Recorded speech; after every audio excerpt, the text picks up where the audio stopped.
Question on some అంటే వాటి summation add చేస్తే ఎంత వస్తున్నది. ఫర్ ఎగ్జాంపుల్ ఇలాంటి క్వశ్చన్ మనం చూస్తున్నాం. 1 + 2 + 3 + 4 + on +10 అంటే ఫస్ట్ 1 నుంచి 10 వరకు ఫస్ట్ 10 డిజిట్స్ వాటి సమ్ వచ్చేసి ఎంత అని. ఫర్ ఎగ్జాంపుల్ మనం ఇలా చేసామనుకో 1 2 3 4 5 రాసుకొని అప్ టు 10 చేయొచ్చు.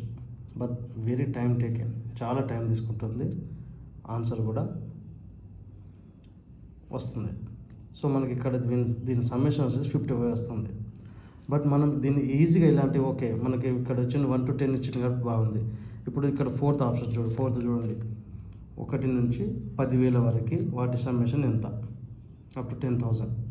అప్పుడు మనకి దీన్ని సమ్ తీయాలంటే చాలా కష్టమైపోతుంది. అంటే టైం టేకెన్, మనం చేయలేము, మనం స్కిప్ చేయాల్సిందే. సో మనం దీంట్లో ఒక ట్రిక్ ఉంది. ఏంటంటే 1 2 3 4 5 అప్ టు 10 అన్నారు కాబట్టి ఏం లేదు, లాస్ట్ డిజిట్ సమ్మేషన్ ఎప్పుడన్నా కంటిన్యూషన్ నెంబర్ ఉంది వాటి సమ్మేషన్ లాస్ట్ డిజిట్కి బై 2 చేయాలి. బై 2 చేస్తే ఎంత వస్తుంది 5. ఆ 5ని ఇంకోసారి చేసుకోవాలి, 5 5 రిపీట్. సో ఆన్సర్ ఇదే. ఇక్కడ 1 2 3 4 అప్ టు 100 అన్నాడు.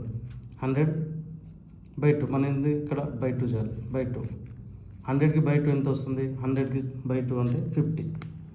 50 ఏం లేదు, ఇంకోసారి మళ్ళీ 50 రాసుకోవడం. సో 50 50.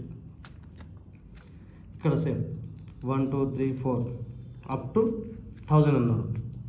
1000 అంటే మనం ఏంది సింపుల్గా చేయాల్సింది బై 2. 1000కి ఎంత 500. సో 500 మళ్ళీ రిపీట్ చేసుకుంటాం. ఇప్పుడు మీరు కామెంట్ చేసి ఈ క్వశ్చన్కి ఆన్సర్ చేయండి.